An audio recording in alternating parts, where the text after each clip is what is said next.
যেই মাওলায় কথা বলায় তার লগে কথা বলবে না একটু? এ কারণে আল্লাহর সাথে কথা বলতেছি। আল্লাহ কি বলে? ওয়াসসালামু আলাইয়া ইয়াউমা উলিদতু ওয়া ইয়াউমা আমুতু ওয়া ইয়াউমা উবআসু হাইয়া। ওগো আল্লাহ, শুধু জন্মের দিনের সালামতি তোমার কাছে চাই না, সালামতি হয় আমার জন্মের দিনে, সালামতি হয় যেন আমার মরণের দিনে, সালামতি হয় আমার হাসরের দিনে। বুদ্ধিমান তো এ কারণে মরার চিন্তা করতেছে, হাসরের চিন্তা করতেছে। আমার তো বুড়া হওয়ার পরেও মরার কথা স্মরণ হয় না, হাসর স্মরণ হয় না। কিন্তু পয়গম্বর কিন্তু মায়ের কোল থেকে আল্লাহর কাছে কথা বলতেছেন। আল্লাহ তাআলা যদি চান তাহলে বাচ্চাদেরকেও কথা বলাইতে পারেন। একদিনের সাপকে যদি হাঁটাইতে পারেন, একদিনের ছাগলের বাচ্চাকে যদি দৌড় দেওয়াইতে পারেন, একদিনের মাছকে যদি সাঁতার কাটাইতে পারেন, একদিনের হাঁসের বাচ্চাকে যদি পানিতে সাঁতার দেওয়াইতে পারেন, একদিনের মুরগির বাচ্চাকে যদি তার খাবার চিনা বুইঝা খাওয়াইতে পারেন, নিজের ঠোঁটে নিজের খাবার তুলে তুলে খায়, একদিনের গরুর বাচ্চাকে যদি হাঁটাইতে পারেন, খাওয়াইতে পারেন, তবে একদিনের মানুষকে তিনি যদি কথা বলেন এটা অসম্ভব নয়। আল্লাহ তাআলা একদিনের বাচ্চাকে কথা বলাইতেছেন। কিন্তু আশ্চর্য, একদিনের বাচ্চা, আমাদের বুড়া বয়সেও ওই আকল হয় না একদিনের বাচ্চার যত আকল। একদিনের বাচ্চা আল্লাহকে বলে, আল্লাহ শুধুই মাত্র জন্মের সালামতি নয়, আমার মরণটা যেন ভালো হয়, সালামতির মরণ আমি চাই। আমার হাসর যেন ভালো হয়, ভালো হাসর আমি চাই। আল্লাহ তাআলা দোয়া কবুল করছেন। সালামতির মরণ ঈসা আলাইহিস সালামকে আল্লাহ তাআলা মদিনায় তয়বায় দিবেন। মদিনার চেয়ে সালামতির মরণের আর জায়গা নাই। কারণ মদিনায় মৃত্যু মুহাম্মাদুর রাসূলুল্লাহ সাল্লাল্লাহু আলাইহি ওয়াসাল্লামের। বিসমিল্লাহির রহমানির রহিম। والسلام علي يوم ولدت ويوم أموت ويوم أبعث حيا. وقال النبي صلى الله عليه وسلم: من مات وهو يعلم لا إله إلا الله دخل الجنة. وقال النبي صلى الله عليه وسلم: كما تعيشون تموتون وكما تموتون تبعثون. أو كما قال عليه الصلاة والسلام. اللهم صل على محمد وعلى آل محمد كما صليت على إبراهيم وعلى آل إبراهيم إنك حميد مجيد. اللهم بارك على محمد وعلى آل محمد كما باركت على إبراهيم وعلى آل إبراهيم إنك حميد مجيد. আল ইনসাফ ইসলামী যুব সংস্থার উদ্যোগে যুব সংঘ ও কি মধ্যনগর রিজার্ভ এত লম্বা করে সিরিয়াল লেহে দেওয়া যায় না। আল ইনসাফ আয়োজিত মহতি ইসলামী মহা সম্মেলনের মোহতারাম সাদার মোহতারাম সভাপতি, উপস্থিত হাজরাত, বুজুর্গ, উলামায়ে কেরাম, সম্মুখপানে সমবেত দিন প্রিয়, ইসলাম প্রিয়, দিনদার, ইমানদার, মুমিন মুসলমান ভাইরা, তুমি মাইকলা তুমি এই পাশের হরন এদিকে না দিয়ে এদিক থেকে এদিকে দাও।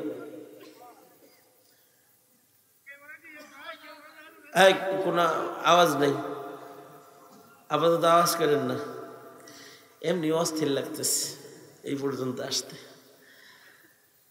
মোহতারাম সভাপতি, উপস্থিত হাজরাত, উলামায়ে কেরাম, সম্মুখপানে সমবেত দিন প্রিয়, ইসলাম প্রিয়, দিনদার, ইমানদার, মুমিন মুসলমান ভাইরা, পর্দার আড়াল থেকে আলোচনায় শামিল মা বোনেরা, আল্লাহর দরবারে শুকর, আল্লাহ তাআলা দ্বীনি নসিহতের মজলিসে, উলামাদের সোহবতে, জান্নাতের বাগানে আমাদের এই গভীর রাত্রি, মাঝ রাত্রিতে বসে থাকার তৌফিক দান করেছেন। কালিমাতুশ শুকর পড়ি, শুকরিয়া আদায় করি, জবান খুলে মোহাব্বতে আওয়াজ করে, ভক্তি ভরে, সমস্বরে সকলে মিলে বলুন আলহামদুলিল্লাহ। এই মধ্যরাত পর্যন্ত লম্বা করে আলোচনা আপনারা শুনতে পেয়েছেন। মৌলানার নাম কি যেন? আব্দুল ওয়াদিদ সাহেব না? হ্যাঁ, না আনোয়ারি সাহেব, ওনার নাম তো এখানে নেই। মৌলানা জুবায়ের আহমদ আনোয়ারি সাহেব দামাত বারকাতুহুম লম্বা করে কথা বলেছেন। মুফতি রফি বিন মুনির সাহেব সহকারে ওলামা হযরতরা কথা বলেছেন।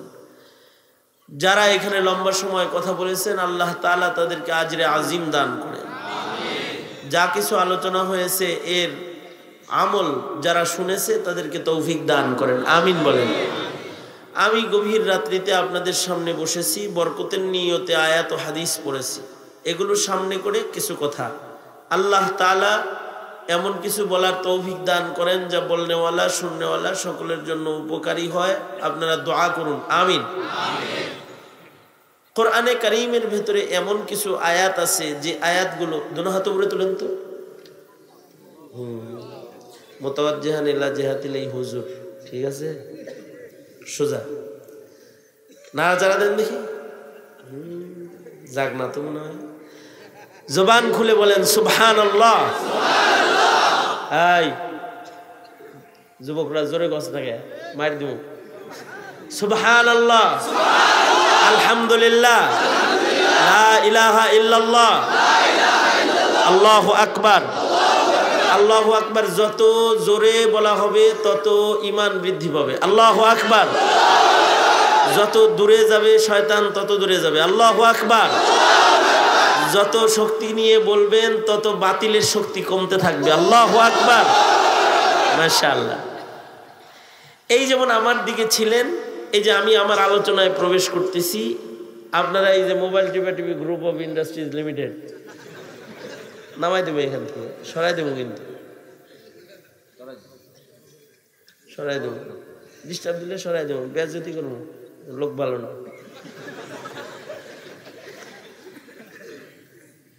আমি অন্য কোনো কথা না বলে সরাসরি কিছু কথা যা আয়াত হাদিস পড়ছি ওই দিকে চলে যাই। কোরআন শরীফে এমন কিছু আয়াত আছে যে আয়াতগুলো আসলে মানুষের কথা অথবা মাখলুকাতের কথা, আল্লাহ তাআলা ওইটা পছন্দ করে নিজের কথা বানায়া কোরআনের আয়াত বানায়া ফেলছেন।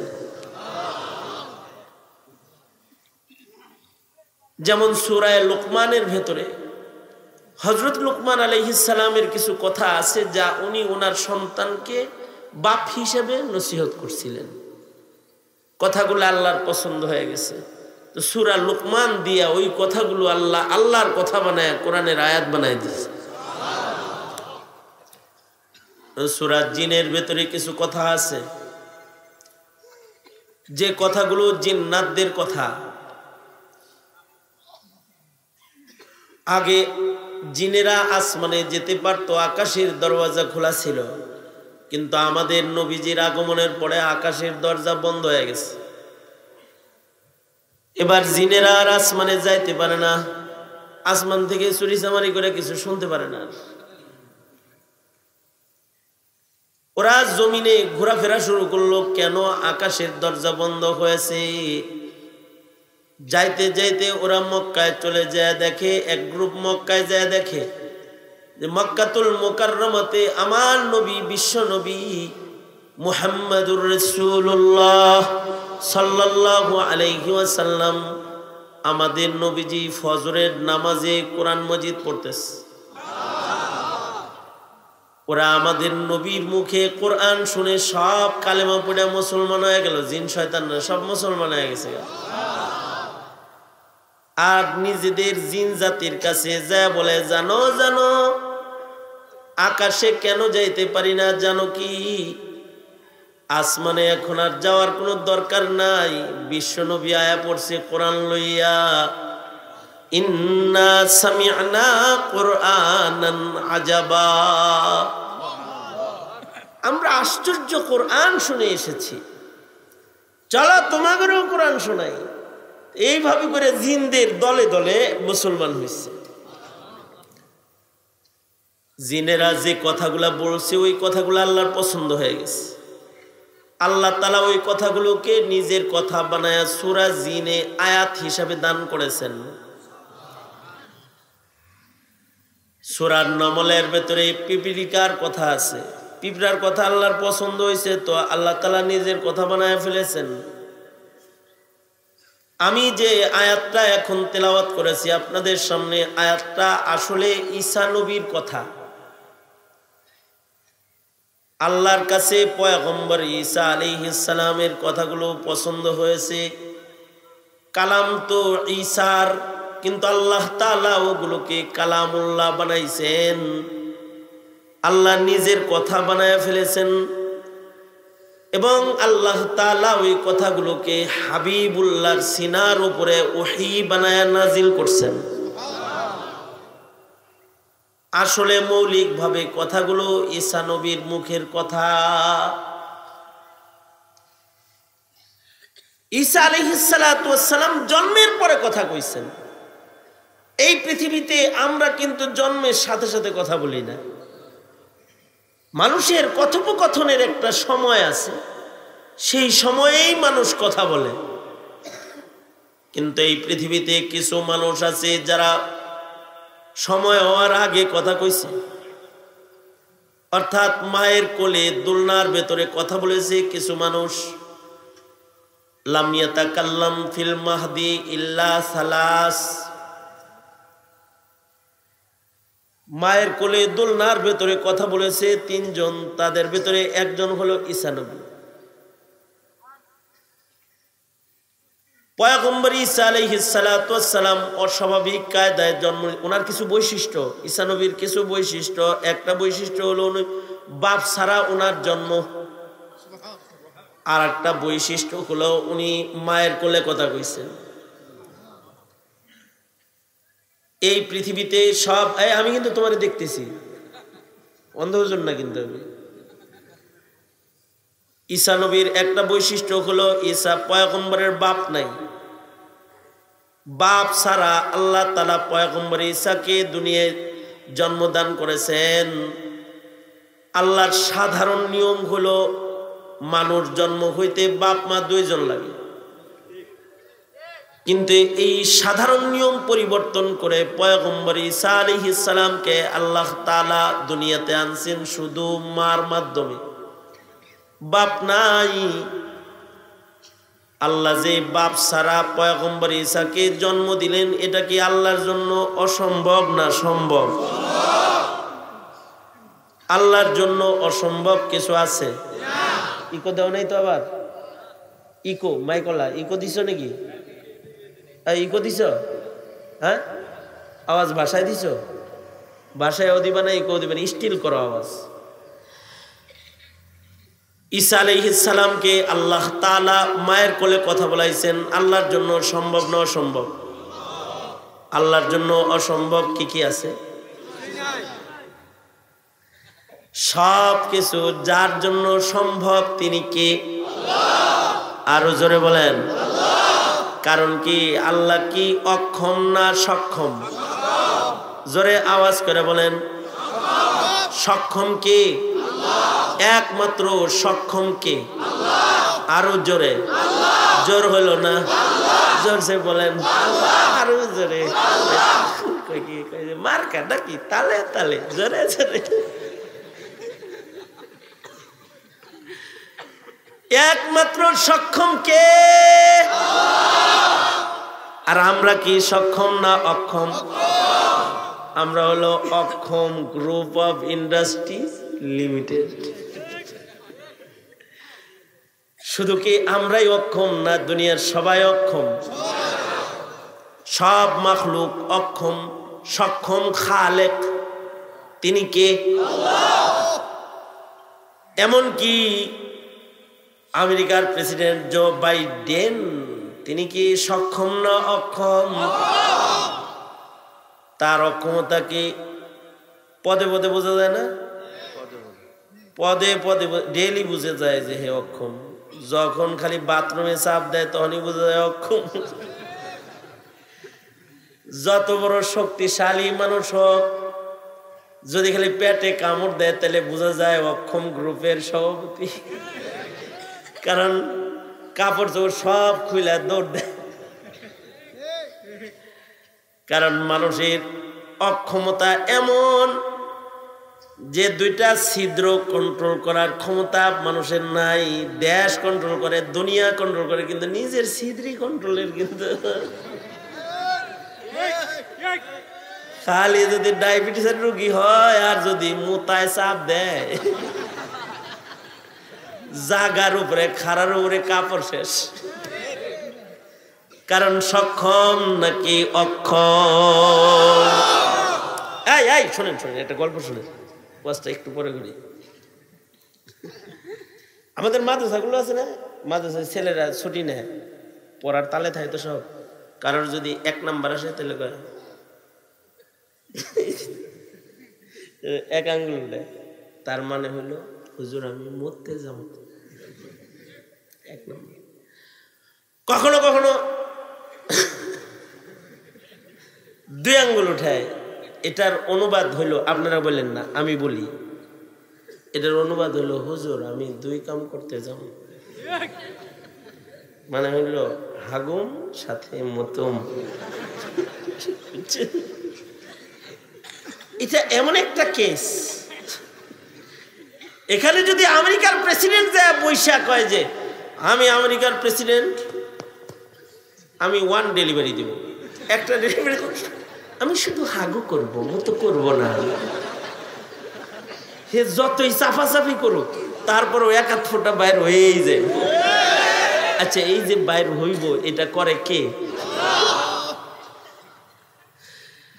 তার মানে আল্লাহ বুঝায় একটা ছিদ্র কন্ট্রোল করার ক্ষমতা দেই নাই। বাড়াবাড়ি করিস না, ঠিক না? ঠিক জোরে আওয়াজ করে বলেন। কয়েকটা ছিদ্র কন্ট্রোল করার ক্ষমতা তুই রাখস না, এত লাফাস কে? কিন্তু একজন আছেন যিনি সক্ষম, তিনি কে?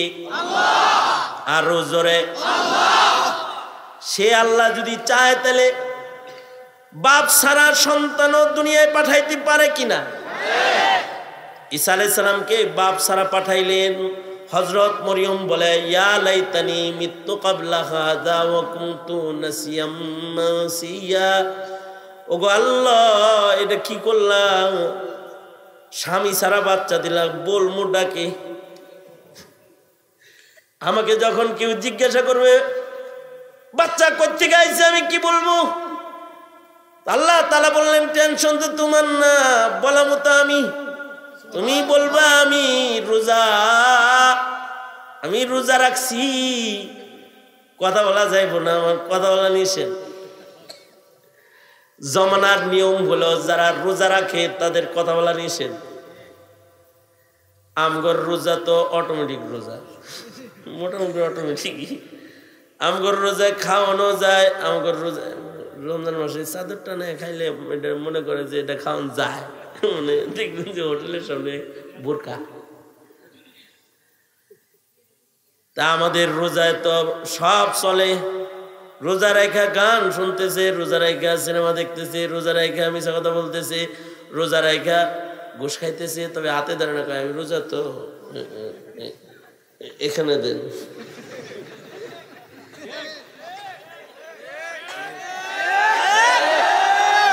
আমাদের রোজায় তো সব চলে, কিন্তু ওই জমানায় রোজা রাখলে কথা বলা নিষেধ। হযরত মরিয়মকে আল্লাহ শিখায় দিলেন, বলবা আমি রোজা রাখছি। এরপরেও যদি কথা বলবার চায় তাহলে দেখায় দিবা, তোমার বাচ্চারে দেখায় দিবা, আমি তোমার বাচ্চাকে কথা বলাবো, সে সব বলবে। আল্লাহু আকবার, জোরে করে বলেন। হযরত মরিয়ম দেখায় দিলেন, আমার লগে বেজাল করো না, এই যে ওর লগে কথা কও, সব খেপে গেছে। হ্যাঁ, বাচ্চা কি কথা কয় নাকি? আরে বাচ্চা যদি বাপ ছাড়া আইতে পারে তো কথা কইতে সমস্যা কি? যিনি বাপ ছাড়া পাঠাইছে, যিনি কথা বলবে, কথা বলো। তো সবাই বাচ্চার দিকে তাকাইলে হযরত ঈসা আলাইহিস সালাম বাচ্চাদের দিকে তাকায়া, একেবারে সবার দিকে তাকায়া বুদ্ধিমান মানুষের মতো কথা বলা শুরু করলেন। হযরত ঈসা আলাইহিস সালাম জবান খুলে ফেললেন। সাধারণ মানুষ আর নবীদের ভিতরে কিছু ব্যবধান, যেমন আমরা, আপনারা, আমরা আর নবীরা কিছু সাধারণ ব্যবধান আছে। যেমন কিছু ব্যবধানের ভেতরে একটা ব্যবধান হলো, নবীদেরকে আল্লাহ তাআলা আকল দান করেন ছোট্টবেলায়, জন্মের সাথে সাথে আকল কামিল। আর আমাগর আকল হইতে সময় লাগে, কমপক্ষে বালেগ হওয়া পর্যন্ত আকলের সীমানা। এই কারণেই কিন্তু বালেগ হইলে শরীয়তের মুকাল্লাফ হয়ে যায়, কারণ আকল কামিল হয়ে গেছে। এখন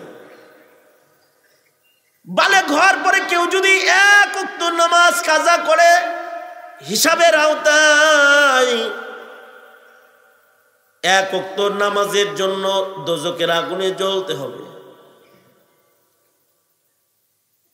আমাদের আকল হইতে দেরি হয়, এ কারণে বাচ্চারা যদি অপরাধ করে তাহলে কয় ছোট মানুষ বুঝে নেই। নবীরা এরকম না, নবীরা হলো জন্মের সাথে সাথে সব বুঝে। নবীদেরকে আল্লাহ তাআলা ফাহাম, আকল জন্মের সাথে সাথে আল্লাহ তাআলা পরিপূর্ণ দান করেছেন। এ কারণে পৃথিবীতে কোনো পয়গম্বর, ছোটবেলায়ও কোনো পয়গম্বর গুনাহ করে নাই, কোন নবীদের বাচপানেও কোনো গুনাহ নাই। কারণ নবীরা বাচ্চা বয়সেও ভালো চিনে, মন্দ চিনে, বাটপার চিনে, নেককার চিনে, স্বর্ণ চিনে, আগুন চিনে। আমরা তো এমন বোকার বোকা, বুড়া হয়ে গেছে, এখনো ভালো কে মন্দ কে বুঝে না। কোনটা আলেম আর কোনটা আসলে জালেম চিনে না, কোনটা আসলে নেককার কোনটা বদকার তাও বুঝে না, কোনটা হক কোনটা বাতিল বুঝে না।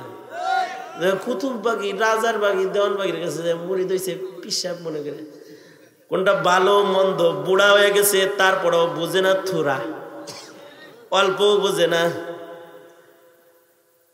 কিছু কিছু মানুষ আছে ওরা ভালো মন্দ বুঝে না, এ কারণে ভালো মানুষদেরকে অনেক সময় গালি দেয়। যেমন যারা কোরআন পড়ে তাগরে জঙ্গি কয়, কিছু মানুষ আছে আলেমদেরকে জঙ্গি কয়। ওর আকল এত নষ্টের নষ্ট ও এত ভ্রষ্টের ভ্রষ্ট যে যারা চাইনিজ কোরআন নিয়ে দৌড়ায় ওগুলো কয় সোনার ছেলে। আর যারা তাহাজ্জুদ পড়ে, কোরআন পড়ে, ইবাদত করে তা করে কয় জঙ্গি। তার মানে ওর ব্রেন কাম করে না। কিন্তু নবীরা কিন্তু এরকম না। নবীরা ছোটবেলায় ভালো মন্দ বুঝে, ছোটবেলায় বুদ্ধি আছে কামেল। এ কারণেই হযরত মুসা আলাইহিস সালাতু ওয়াস সালাম ছোটবেলায় ফেরাউনরে থাপ্পড় মারছে। তাফসীরে আছে হযরত মুসা আলাইহিস সালাতু ওয়াস সালাম আসিয়ার কোলে খেলে, তো ফেরাউনের শখ জাগছে একটু কোলে লই, তো কোলে লইছে আর উনি তো মিষ্টি মিষ্টি হাসে, সুন্দর সুন্দর রং করে। নবী তো দেখতেও সুন্দর। ফেরাউনের মনটা চাইছে একটু আদর করি, তো চৌমাটা দেওয়ার লাগে খালি একটু এম করছে আর কাছে গেছে, গেছে আর ধিং করে একটা থাপ্পড় বসাই দিছে।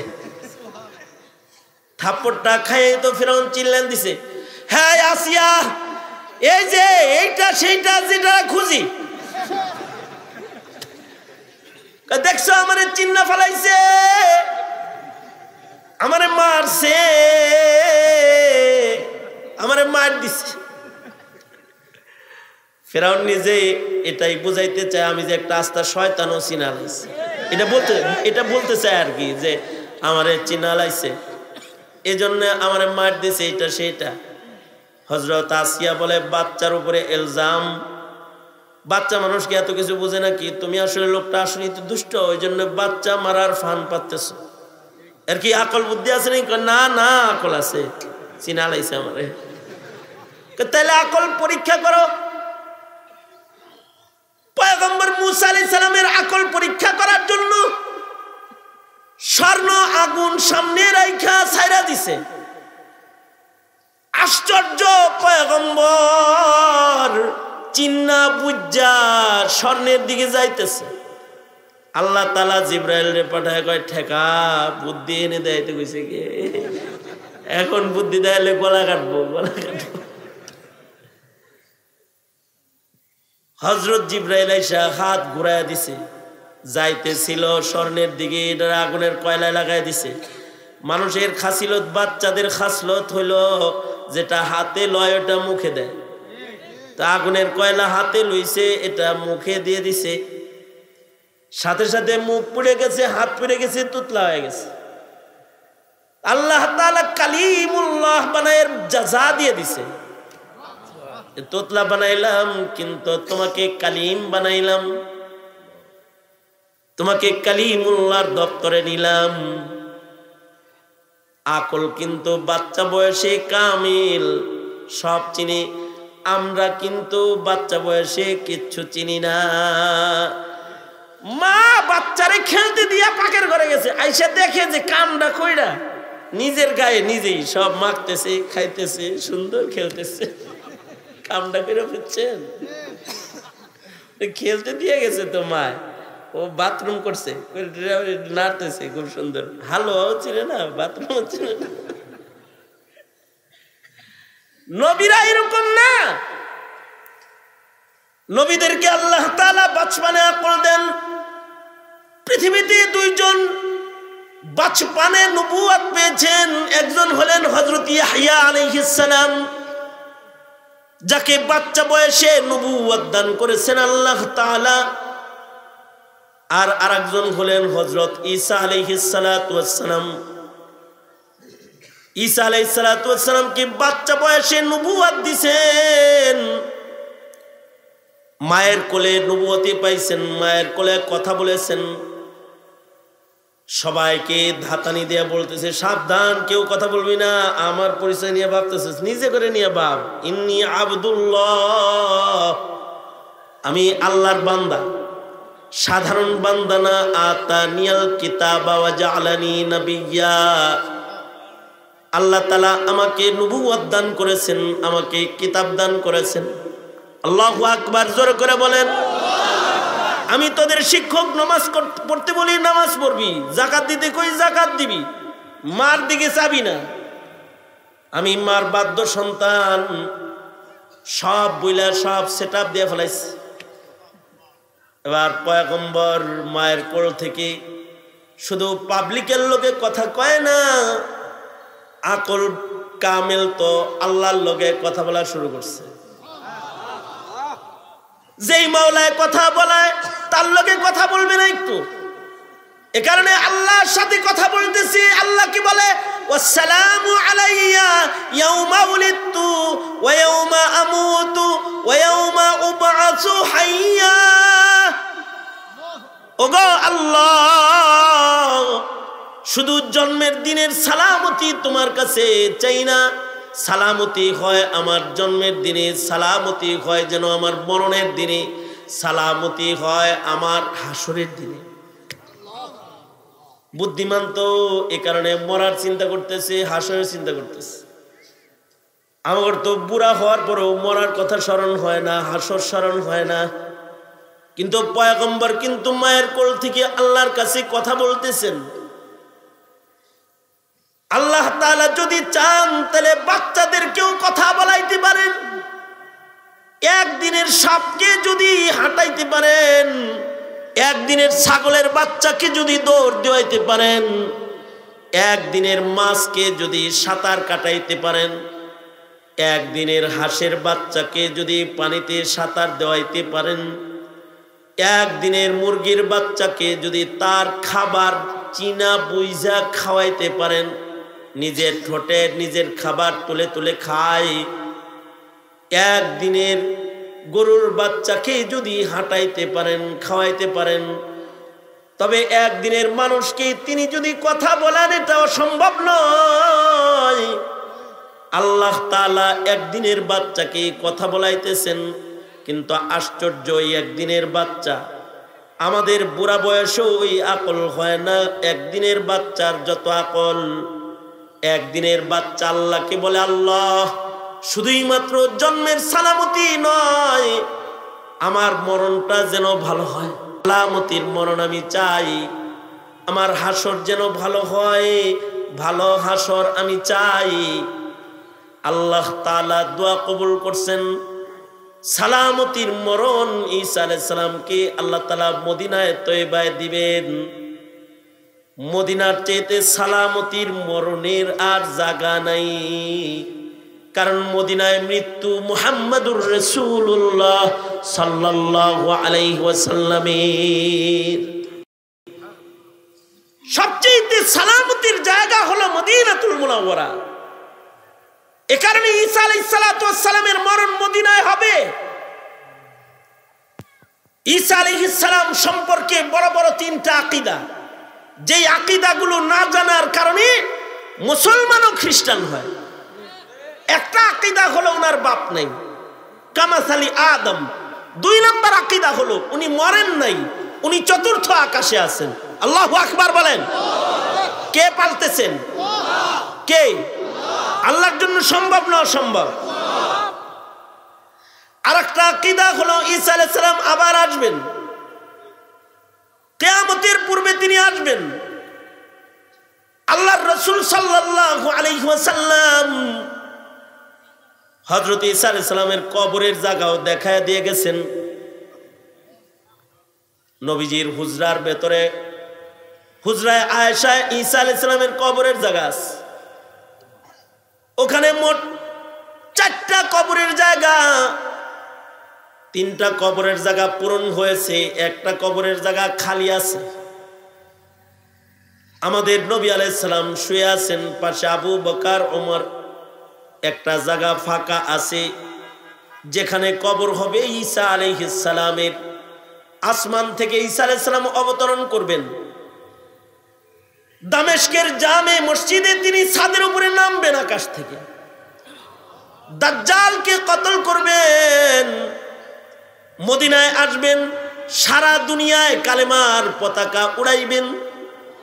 আনোয়ার শাহ কাশ্মীরি রহমতুল্লাহি আলাইহি ওনার কিতাবে লিখেছেন, ঈসা আলাইহিস সালাতু ওয়াস সালাম দুনিয়াতে এসে আরো 2টা বিয়ে করবেন। ওনার 2 বিবির ঘরে 7টা বাচ্চা হবে। আশ্চর্য বিষয় হলো ওনার 2 বিবি এবং ওনার 7 বাচ্চা সবার কালিমা হবে লা ইলাহা ইল্লাল্লাহ মুহাম্মাদুর রাসূলুল্লাহ। নবী ঈসার ঔরসে জন্মগ্রহণ করে কালিমা হবে লা ইলাহা ইল্লাল্লাহ। তুমি হলো সেই মুসলমান। মর্যাদা যখন বুঝে না নিজের, তখন কাদিয়ানি হয়, তখন খ্রিস্টান হয়, তখন ইসলামের জন্মগ্রহণ করে ইসলাম থেকে দূরে চলে যায়। পয়গম্বর ঈসার ঔরসে জন্ম হবে, কিন্তু কালিমা হবে মুহাম্মাদুর রাসূলুল্লাহ সাল্লাল্লাহু আলাইহি ওয়াসাল্লামের কালিমা। শুকরগুজার হও যে আল্লাহ দরখাস্ত সারা তোমাকে মুহাম্মাদি করে উম্মত করে কবুল করছেন, যে কালিমা পাইছো লা ইলাহা ইল্লাল্লাহ মুহাম্মাদুর রাসূলুল্লাহ। যদি খালি কারণ মৃত্যুর সময় এই কালিমা উচ্চারিত হয়, তাহলে সে বিনা হিসাব আল্লাহর জান্নাত। কখন উচ্চারিত হয়?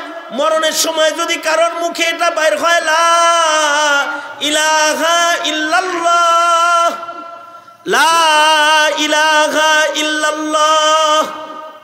মৃত্যুর সময় যদি কারোর মুখে এটা বাইর হয়, তাহলে সে বিনা হিসাব আল্লাহর জান্নাতে চলে যাবে।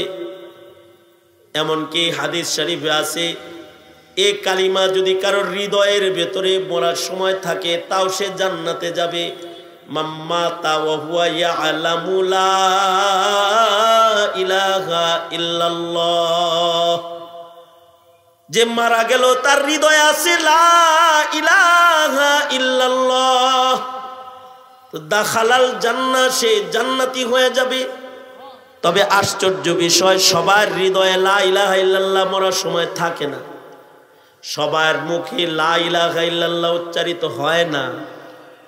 যারা লা ইলাহা ইল্লাল্লাহর আদর্শকে রক্ষা করে, যারা কালিমার আদর্শকে লালন পালন করে, যারা কালিমার আদর্শকে পছন্দ করে, যেমন আপনারা কালিমার আদর্শকে পছন্দ করেন বিধায় মৌলবীর সামনে আসছেন, কালিমার আদর্শকে পছন্দ করেন বিধায় নামাজ পড়েন, কালিমার আদর্শকে পছন্দ করেন বিধায় ইজতেমায় যান, কালিমার আদর্শকে পছন্দ করেন বিধায় জুমার নামাজ পড়েন, কালিমার আদর্শকে পছন্দ করেন বিধায় টুপি মাথায় দেন, কালিমার আদর্শকে পছন্দ করেন বিধায় নারায়ে তাকবীর দেন। কিন্তু এমনও আছে যাদের কালিমার আদর্শ ভাল লাগে না, ওরা নারায়ে তাকবীর মুখ দিয়ে বাইর হয় না, লা ইলাহা ইল্লাল্লাহ আল্লাহু আকবার বাইর হয় না, ওদের ইসলাম পছন্দ হয় না, বুরকা পছন্দ হয় না, নামাজ পছন্দ হয় না, কোরআনের তেলাওয়াত পছন্দ হয় না, ওদের হয় না, মুসলমান কিন্তু হয় না। পশ্চিমাদের কালচার ওরা পছন্দ করে, ইহুদ নাসারাদের রীতিনীতি ওদের কাছে পছন্দ করে। মনে রাখতে হবে, কামা তাইশুন তামুতুন, দুনিয়াতে যার পছন্দ যেমন হবে, চলাফেরা যেমন হবে, তার মরণটা তেমন হবে। কারোর মরণ ভালো হবে, কারোর মরণ খারাপ হবে। আমরা এখানে যারা আছি সবার মরণ এক হবে না, এই গ্রামের সবার মরণ এক না। কিছু মানুষ মরার সাথে সাথে আল্লাহর জান্নাতে যাবে। আল্লাহু আকবার, জোরে করে বলেন। একটা খুশখবরি দেওয়ার জন্য আমি এই আয়াত হাদিস পড়ছি। আপনাদেরকে যারা রাত 12টায় দাঁড়িয়ে আছেন তাদেরকে একটা সুসংবাদ দেওয়ার জন্য আয়াত হাদিস পড়ছি। সবার মরণ কিন্তু ভালো হয় না। কিছু মানুষ মরণের সময় আল্লাহ ভুইলা যায়। আমার এক ভক্ত আছে, সে ইমার্জেন্সিতে ডিউটি করে, অর্থাৎ আইসিইউতে 33 বছর যাবৎ চাকরি করে আইসিইউতে। তো আমি তাকে বললাম, তোমার জীবনে বহু মানুষের মরণ তুমি দেখেছো তাই না? কয় জি হুজুর। আমি বললাম, সব মরণ কি এক রকম দেখেছো না কিছু মরণ ভিন্ন ভিন্ন দেখেছো? এ কথা জিজ্ঞাসা করতে সে চোখের পানি ফেলে কান্না শুরু করছে। সে বলে, হযরত শুধুই মাত্র করোনার সময় যে মরণগুলো আমি দেখছি, করোনা যখন চলতেছিল আর হসপিটালে স্বজন হারা যে মরণগুলা আমি দেখছি, মরণের সময় নিজের বিবিরে তালাশ করতেছে, মরণের সময় নিজের সন্তানরে তালাশ করতেছে, মরণের সময় নিজের আপনজনরে তালাশ করতেছে, কিন্তু কেউ তার কাছেও আসে না, কেউ তারে দেখতেও আসে না। এমনকি শেষ এক মুঠ মাটি দেওয়ার জন্য তার সন্তান আসে নাই। অথচ মরার আগ দিয়ে জিজ্ঞাইতো যে আমার ছেলে আসছেনি, আমার মেয়ে আসছেনি, কেউ আসছে কিনা আমারে দেখতে। তাদের দেখতে চাইছে কিন্তু তারা আসে নাই। মরণের সময় আফসোস করে করে নিজের সম্পদের চিন্তা করতে করতে করতে করতে মরে গেছে। কালেমা পড়ার সুযোগ হয় নাই। তার কানে যতই কালেমা পড়ে সে অন্য কথা কয়।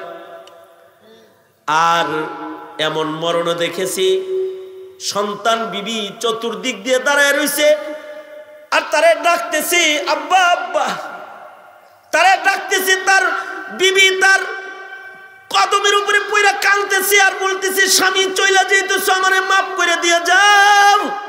কিন্তু আশ্চর্য কি, আশেকের মরণ বিবি কান্দে, বিবির কথা মনে নাই, সন্তান কান্দে, সন্তানের কথা মনে নাই, চোখ খুলে যেন কার দিকে তাকায় আছে আর হাসতেছে আর পড়তেছে লা ইলাহা ইল্লাল্লাহ, লা ইলাহা ইল্লাল্লাহু মুহাম্মাদুর রাসূলুল্লাহ। কারোর মরণের সময় এমন কালিমা উচ্চারিত হয়, যাদের মৌতের সময় কালিমা উচ্চারিত হয় তাদের মরণটা ভালো মরণ হয়। কিছু মানুষের মরণ রোজার মাসে হয়, কিছু মানুষের মরণ নামাজের মুসল্লায় হয়, কিছু মানুষের মরণ কোরআন তেলাওয়াত করতে করতে হয়, হাদিস পড়তে পড়তে হয়, কিছু মানুষের মরণ মসজিদের ভেতরে হয়, কিছু মানুষের মরণ মদিনা শরীফে হয়, কিছু মানুষের মরণ মসজিদের নববীর ভিতরে হয়, রাসূলের রওজার পাশে তার কবর হয়, কিছু মানুষের মরণ কালিমার পতাকা হাতে যুদ্ধের ময়দানে হয়। ফিলিস্তিনিদের মরণ যুদ্ধের ময়দানে হইতেছে, শহীদি মরণ হয়। কিছু মানুষের মরণ আল্লাহর নবীর নবুয়তের বরত্ব বলতে যাওয়া হয়। যেমন শাপলা চত্বরে কিছু মানুষ মারা গেছে নবীর ইজ্জত রক্ষার জন্য মারা গেছে, পঞ্চগড়ে কিছু লোক মারা গেছে নবীর ইজ্জতের জন্য মারা গেছে, সিলেটে কিছু লোক মারা গেছে নবীর ইজ্জতের জন্য মারা গেছে, ব্রাহ্মণবাড়িয়াতে কিছু লোক মারা গেছে নবীর ইজ্জতের কথা বলতে যায় মারা গেছে, আর কিছু লোক মারা যায় মার্কা বলতে বলতে মারা যায়, কিছু লোক মারা যায় চান্দা তুলতে তুলতে মারা যায়, কিছু লোক মারা যায় জেনা ব্যভিচার করতে করতে মারা যায়, কিছু লোক মারা যায় গাঁজা খাইতে খাইতে মারা যায়, কিছু লোক মারা যায় মদ খাইতে খাইতে মারা যায়, কিছু লোক মরে যায় বেনামাজির সিল্লয়ে মরে যায়, আবার কিছু লোক মরে যায় নামাজির সিল্লয়ে মরে যায়, চেহারার ভেতরে নামাজের সেজদার দাগ রয়, মরণের সময় মুখে মুস্কি হাসি রয়, মরণের সময় কালেমা পড়া পড়া মরে যায়। তাইশুন কামা তাইশুন তামুতুন। কারোর কাছে যদি ধর্মকর্ম ভালো লাগে তাহলে তার মরণ ভালো হবে। আমি ওই কথাটাই বলতে চাই, আমার দেশের তোমরা যারা যুব সমাজ, তোমাদের যাদের নামাজ ভাল লাগে, আলেম ভাল লাগে, ইসলাম ভাল লাগে, এটা একটা খুশখবরি। কম আজ কম তোমাদের নফসটা নফসে আম্মারা নফস না, তোমাদের নফসটা অবশ্যই নফসে লাওয়ামা। এই সংবাদ তোমাদের দিতে চাই, 100 খুনের আসামি যদি তওবার আশা হৃদয়ে থাকার কারণে তার মরণ যদি ভালো হয়, বুখারী প্রমাণ করে তার মরণের আগে তওবা নসিব হয়েছে, তার 100 খুনের গুনাহ আল্লাহ তাআলা মাফ করে দিয়েছে। রাত ভর দাঁড়ায় বসে যারা মৌলবি দেখা নিজের পছন্দের কাজ বানাও, আল্লাহর কোরআন শোনা নিজের আনন্দ যারা বানায়া তোমরা অপেক্ষা করো, মনে রাখবে খুশ খবর আশা করা যায় এই গুণটাও যদি কবুল হয় তাহলে মরণের সময় ঈমান নসিব হবে ইনশাআল্লাহ। আল্লাহ কবুল করো, জোরে আওয়াজ করে বলেন আমিন। কারণ মরণ ভালো হওয়া দরকার। ঈসা নবীও মরণের চিন্তা করছে, এ কারণে কথা বলতে ঈসা নবী বলে আসসালামু আলাইয়া ইয়াউমা উলিদতু ওয়া ইয়াউমা আমুতু ওয়া ইয়াউমা উবআসু হাইয়া। এ কারণে আজ থেকে একটা আমল আপনাদেরকে দেই, সারা জনম যতদিন দোয়া করবেন আল্লাহর কাছে বলবেন, ওগো আল্লাহ আমি একটা ভালো মরণ চাই, ইনশাআল্লাহ বলেন। কি বলবেন? ওগো আল্লাহ আমি একটা ভালো মরণ চাই। কারণ মরণ ভালো হইলে কবর ভালো, যার মরণ ভালো তার কবর ভালো, যার কবর ভালো তার হাসর ভালো, যার হাসর ভালো তার হিসাব ভালো। কিছু মানুষের হাসর হবে নাস্তিকের সাথে, কিছু মানুষের হাসর হবে মুরতাদের সাথে, কিছু মানুষের হাসর হবে পশ্চিমাদের সাথে, কিছু মানুষের হাসর হবে খ্রিস্টান ইহুদ নাসারার সাথে, আর কিছু মানুষের হাসর হবে আলেমের সাথে, শাইখুল হাদিসের সাথে, মুজাহিদের সাথে, ওলির সাথে, আবেদের সাথে। আল্লাহু আকবার, জোরে বলেন, আরো জোরে আওয়াজ করে চিল্লায় জোরে বলেন আল্লাহু আকবার, জোরে বলেন। আল্লাহর রাসূল বলেছেন আল মারউ মা মান আহাব্বা, যার সাথে যার মুহাব্বত তার সাথে তার কিয়ামত। সবক নাও, সবক, যে জীবনে কোনোদিন রাজনীতি করতে গিয়ে অথবা দলমতের ব্যবধানের কারণে ঘৃণায় অথবা অনীহায় কোনো আলেমের সাথে কখনো বেয়াদবি করবে না, কোনো আলেমের সাথে বদনজর করবে না, কোনো আলেমের সাথে দুর্ব্যবহার করবে না। ভালোবাসা রাখবা, ভালোবাসা রাখলেও ভালো মানুষের সাথে হাসর হবে, আশা করা যায় ইনশাআল্লাহ। ভালো মানুষের সাথে হাসর হবে। সঙ্গত কারণেই আমার যুব সমাজ তোমাদেরকে বলি, একটি চক্র আছে যারা পশ্চিমাদের দালাল এই দেশে। তারা চায় আলেমদেরকে জেলখানায় রাখতে, তারা চায় আলেমদের হাত করি পড়ায় রাখতে, তারা চায় আলেমদেরকে জিম্মি করে রাখতে, ঘরে বসায় রাখতে। তারা চায় আলেমরা যেন তোমাদের কাছে না যায়, তোমাদের কাছে কিছু বলতে না পারে। এই অপচেষ্টা যারা করে তাদের তালে কখনো তাল দিবা না। ভালোকে ভালোই বলবা, সাদাকে সাদা বলবা, কালোকে কালো বলবা, ন্যায়কে ন্যায় বলবা, অন্যায়কে অন্যায় বলবা। পারবা তো ইনশাআল্লাহ? পারবা তো?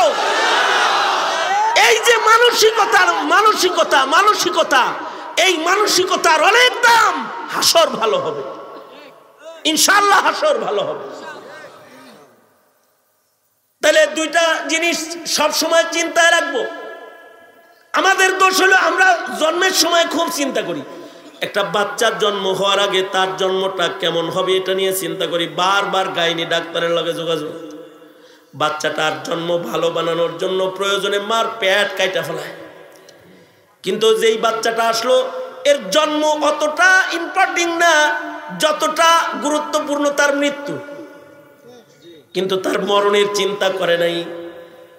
সে মরার সময় ঈমান নিয়ে মারা যাবে নাকি ঈমান ছাড়া মরবে এটা চিন্তা করে নাই। যে বাবা তার হাসরটা কার সাথে হবে এটা চিন্তা করে নাই। তার মরণ যেন দিনদারির উপরে হয়, তার একটু মক্তবটাও পড়ায় নাই, কালেমাটাও শিখায় নাই, তার মরণ ভালো হয় এর চেষ্টাই করে নাই। তার হাসর যেন ভালো হয়, ভালো মানুষের সাথে তার দোস্তি করে দেয় নাই। এটা কিন্তু চালাক মুমিনের কাজ নয়। চালাক মুমিন হলো তারা যারা মরার পরের জগৎ নিয়ে ভাববে। আপনার সন্তান, আপনার প্রজন্ম জন্মের পরে ও দুনিয়াতে কি ঘরে থাকবে, কি খাবে, এই চিন্তা আপনার আসল চিন্তা না। আসল চিন্তা হতে হবে আপনার এই সন্তানটা মরণের সময় যেন ঈমান নসিব হয়। এই মিল্লাতের আলেমরা কিন্তু কাউকে ক্ষমতায় উঠাইতেও চায় না, কাউকে নামাইতেও চায় না। তবে মিল্লাতের আলেমরা চিন্তা করে এই প্রজন্মের মরণটা যেন ঈমানের দস্তরখানে হয়, ওরা যেন মৃত্যুর আগে ঈমান হারায় না যায়। এ কারণে ওদেরকে হক চিনায় দেয়, বাতিল চিনায় দেয়, সত্য চিনায় দেয়, অসত্য চিনায় দেয়, জান্নাত দেখায় দেয়, দোজখ দেখায় দেয়। ওরা যেন আগুনের পথে না হাঁটে, ওরা যেন জান্নাতের বাগানের পথে হাঁটে। ওরা যেন দোজখের পথে না হাঁটে, ওরা যেন আল্লাহর মুলাকাতের পথে হাঁটে। ওরা যেন শয়তানের দাসত্বকে গ্রহণ করে না নেয়, ওরা যেন আল্লাহর গোলামীকে আলিঙ্গন করে লয়। এই পথ উলামায়ে কেরাম দেখায়। এছাড়া আলেমরা কাউকে ক্ষমতায় উঠায়ও না, কাউকে ক্ষমতার থেকে নামানোর জন্য কথা বলে না। সুতরাং আলেমদেরকে ভুল বুঝে দূরে থাকবা না। আলেম থাকবে যেখানে, তোমরা থাকবা সেখানে। সুতরাং আলেম উলামা যেখানে, জোরে বলেন, আলেম উলামা যেখানে, আলেম নাই যেখানে, আরো জোরে, আলেম উলামা যেখানে, আলেম নাই যেখানে। এই নীতি, এই আদর্শ হৃদয়ে বসাও। আরেকটা তারগীব আমি দেই, সেটা হলো ঘরে ঘরে কিছু স্লোগান চালাও, কিছু স্লোগান, যেই স্লোগান দিয়া জাতির ঈমান বাঁচাবা। কারণ তোমাদের লেখাপড়া এখন এত দুর্বল, ধর্মীয় সিলেবাস এমন ভাবে আক্রান্ত হয়েছে যে এই সিলেবাস পইরা স্কুল কলেজে ডিগ্রিধারী হইয়া তুমি নাস্তিকও চিনবা না, মুরতাদও চিনবা না, বেঈমানও চিনবা না, তবে সমকামিতা বুঝে ফেলবা, গরু চিনে ফেলবা, গোমাতাকে চিনে ফেলবা, অথবা কুসংস্কৃতি কুসংস্কারকে তুমি বুঝে ফেলবা, অথবা বিবর্তনবাদকে চিনে ফেলবে, ইনসানিয়তকে তুমি চিনতে পারবা না। এমন এক শিক্ষানীতি তোমার সামনে আছে। তাইলে কমাস কম তোমরা কিছু স্লোগান চালু করো, জুমার দিনে মসজিদ থেকে বের হয়ে স্লোগান দাও, কাফের কাফের, কাদিয়ানীরা কাফের, নাস্তিক মুরতাদের ফাঁসি চাই, ফাঁসি ফাঁসি ফাঁসি চাই, নাস্তিক মুরতাদের ফাঁসি চাই। কিছু আওয়াজ দিয়া জাতির ঈমান খাড়া করো। তোমরা তোমাদের ঘরের দরজায় লিখে রাখবে কাদিয়ানীরা কাফের, দোকানের শাটারে লিখে রাখবে কাদিয়ানীরা কাফের, তোমাদের বাড়ির গেটের ভেতরে লিখে রাখবে কাদিয়ানীরা কাফের, যেন পড়াশোনা না থাকলেও তোমার প্রচারণা দিয়ে যেন সুস্পষ্ট হয়ে যায় এই দেশের কাদিয়ানীরা মুসলমান নয়, এদেশের নাস্তিকরা শাস্তিযোগ্য অপরাধের ভেতরে ওরা দাঁড়িয়ে দাঁড়িয়ে বড় বড় কথা কয়। আওয়াজ করে, জোরে আওয়াজ করে বলো, ঠিক না বেঠিক, জোরে আওয়াজ করে বলো। সুতরাং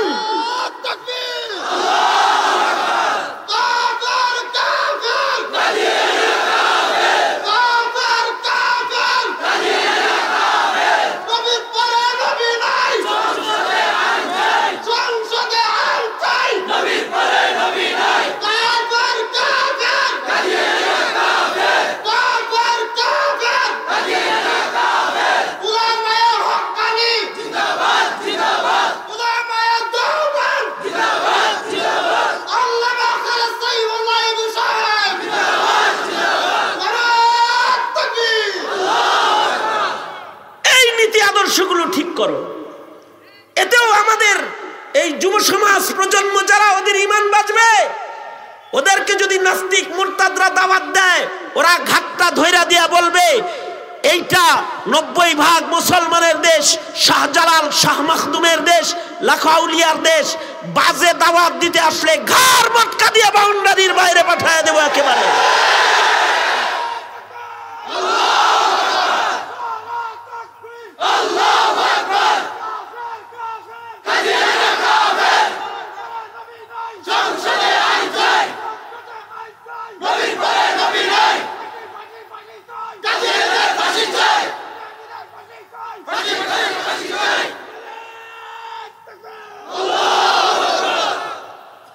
ধর্মীয় মূল্যবোধ এটা একটা মুসলমানের মৌলিক অধিকার, ঠিক না বেঠিক, জোরে আওয়াজ করে বলেন। সুতরাং আমরা ধর্মীয় মূল্যবোধের কথা বলবোই। যতদিন দেহে প্রাণ থাকবে ততদিন মুখে ধর্মীয় মূল্যবোধের আওয়াজ চলবে। কথা আওয়াজ করে বলেন, আওয়াজ করে বলেন, ঠিক না বেঠিক, জোরে বলেন। আর নিজেদের মরণ যেন ঈমানি মৃত্যু হয়, সোচ্চার থাকো। ধর্মীয় শিক্ষাকে সুনিশ্চিত করো। আমাদের মক্তবগুলো এখন তালা লেগে গেছে। আশা, ব্রাক আর কেজি স্কুল চালু করে আমাদের মসজিদের মক্তবগুলোকে বিরান ঘর বানিয়ে ফেলেছে। আমাদের সন্তানরা কালেমাও পড়া জানে না, আজানও দেওয়া জানে না, সূরাতুল ফাতিহাও পড়া জানে না। আওয়াজ করে বলেন, ঠিক না বেঠিক, জোরে বলেন। তাহলে কি করবেন? আপনি তো নিয়ম পাল্টাইতে পারছেন না, তাহলে আপনি নিজেই একজন সরকার হয়ে যেতে হবে। আপনার ঘরকে দিনদার বানানোর জন্য আপনার ঘরে আলাদা রুলস জারি করুন। এই নেটওয়ার্ক জগৎ, মিডিয়া জগৎ, ইউটিউব জগৎ আর ইন্টারনেট জগৎ এ দেশের মুসলমানদের মুসলমানিত্ব টুকরা টুকরা করছে। এ সময় আপনি যদি সতর্ক না থাকেন তাহলে আগামী 10 বছর পরের প্রজন্মের রং কিন্তু ভিন্ন হয়ে যাবে। জানাজা পড়ার মানুষও পাবেন না, মসজিদে আজান দেওয়ার মুয়াজ্জিনও তালাশ করে পাবেন না। এই কথাগুলোই আলেমরা বলে বিধায় আলেমরা আজ অপরাধী। এই কথাগুলো বলে বিধায়। সুতরাং এগুলোকে নিজেদের দায়িত্ব হিসাবে গ্রহণ করে সমাজের সাধারণ মুসলমানদের মুসলমানিত্ব, তাদের মরণ, তাদের হাসর ভালো বানাইবার ফিকির লালন করব ইনশাআল্লাহ। বলেন দুনো হাত। ইয়া আল্লাহ, ওয়াদা করিতেছি আলেমদের সাথে চলবো, দাওয়াত ও তাবলীগের মেহনত করব, হক্কানি আলেমদের ডাকে সাড়া দেব ইনশাআল্লাহ। চিল্লায় বলেন। আরো আদা করিতেছি 5 ওয়াক্ত নামাজ ইহতিমামের সাথে সুন্নাত মোতাবেক আদায় করিব ইনশাআল্লাহ। চিল্লায় বলেন, আরো জোরে আওয়াজ করে বলেন। যদি কোনো সংকটে ডাক দেওয়া হয় তো কাফন পরে শাহাদাতের নিয়তে ঘর থেকে বের হইতে প্রস্তুত থাকবো ইনশাআল্লাহ। চিল্লায় বলেন। আল্লাহ সবাইকে কবুল আর মঞ্জুর করুক এবং আমাদের মরণ আমাদের হাসর আল্লাহ তাআলা উত্তম করুক। সরকারকে বলবো জেলখানায় বন্দী আল্লামা মামুনুল হক সহকারে যত আলেম রয়েছে তাদের মুক্ত করে দিন। আলেমুল আমাদেরকে মিথ্যা মামলা থেকে রেহাই প্রদান করেন, হয়রানি বন্ধ করেন। আপনাদের সামনের দিনই খেদমতকে সুন্দর করেন, এ জাতি আপনাদের শুকরিয়া আদায় করবে। আর যদি তা না হয় তবে রোড করবেন, কালভার্ট করবেন। যদি এই জাতির ঈমান ক্ষতিগ্রস্ত হয় তো আল্লাহর আদালতে জাতি আপনাদেরকে দাঁড় করাবে। আল্লাহ তাআলা আমাদের সবাইকে হিদায়াতের পথ বুঝার, হিদায়াতের পথে চলবার তৌফিক দান করেন, আমিন। সবাই ইস্তিগফার করেন। আস্তাগফিরুল্লাহাল্লাযী লা ইলাহা ইল্লা হুয়াল হাইয়ুল কাইয়্যুম ওয়া আতুবু ইলাইহি। হুজুর দোয়া করেন। আস্তাগফিরুল্লাহাল্লাযী লা ইলাহা ইল্লা হুয়াল হাইয়ুল কাইয়্যুম ওয়া আতুবু ইলাইহি। আস্তাগফিরুল্লাহ রাব্বী মিন কুল্লি যামবি ওয়া আতুবু ইলাইহি। লা হাওলা ওয়ালা কুওয়াতা ইল্লা বিল্লাহিল আলিয়্যিল আযীম। আলহামদুলিল্লাহি রাব্বিল আলামিন।